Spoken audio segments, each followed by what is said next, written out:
কি নিদারুণ নৈসর্গিক সৌন্দর্যের দেশ আমার এই প্রাণের বাংলাদেশ। সুস্থ পর্বতমালার উচ্চতা ভেদ করে ছুটে চলেছে মেঘমালা। পাদদেশে সাদা পাথরের বুক ভেদ করে ছুটে চলেছে স্বচ্ছ ও শীতল জলধারা। পাথরের বুকে আছড়ে পড়া ছলছলাৎ শব্দে অভিভূত হয়ে ওঠে এখানকার ভ্রমণ পিপাসু মানুষেরা। পাথর আর স্বচ্ছ জলনৃত্যের ছলছলাৎ শব্দে ছুটে আসে দূর হইতে দূরান্তরের ভ্রমণ পিপাসু মানুষেরা। কি অদ্ভুত আর অসম্ভব সৌন্দর্যের দেশ আমার এই প্রাণের বাংলাদেশ।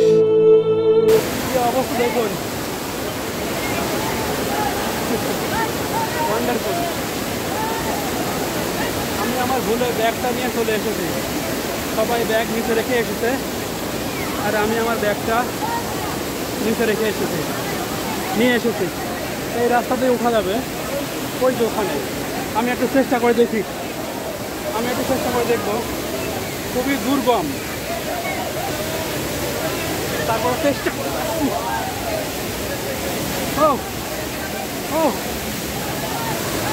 খুবই অ্যাডভেঞ্চার।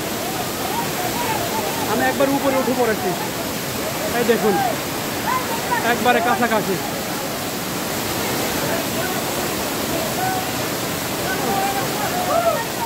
এই ব্যাগ রাখার জায়গা পাই নাই।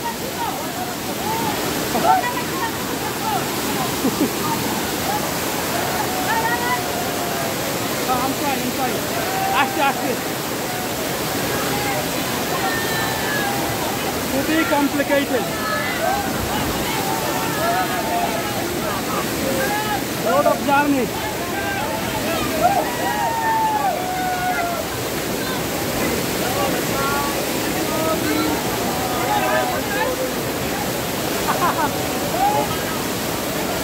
খুবই ইন্টারেস্টিং।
দারুণ ভিউ দেখেছেন। সিলেটের আসাটা সার্থক হয়ে গেল। এখানে আসাটা সত্যিই সার্থক হয়ে গেল। কি দারুণ। আর এখানে খুব পিছলি, একবার পড়ে গেলে আপনার জীবন শেষ।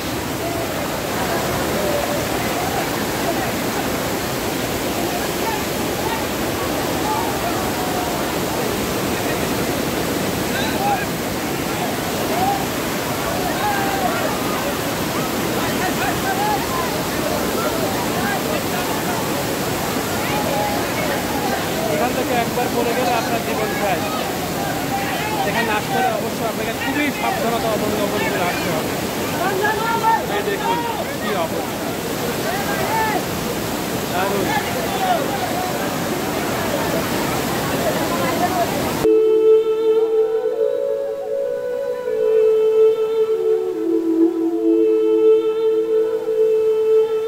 এই যে আজকে সব ট্রাভেল শেষ করলাম।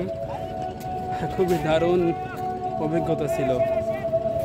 মানে এত সুন্দর অভিজ্ঞতা সিলেটে না আসলে বুঝতে পারতাম না। আজকে আমরা দেখলাম মায়াবী ঝর্ণা। সিলেটের অনেক কিছু দেখলাম। এই দেখুন ওইটা ইন্ডিয়া, আর এই যে আমি দাঁড়িয়ে আছি বাংলাদেশে, আর ওখানে মায়াবী ঝর্ণা। মায়াবী ঝর্ণা আসলে খুবই দারুণ। মায়াবী ঝর্নার উপরে আমরা একেবারে মাথার উপরে উঠে গিয়েছিলাম, যেটা ইন্ডিয়ার অংশ। খুবই দারুণ অভিজ্ঞতা ছিল।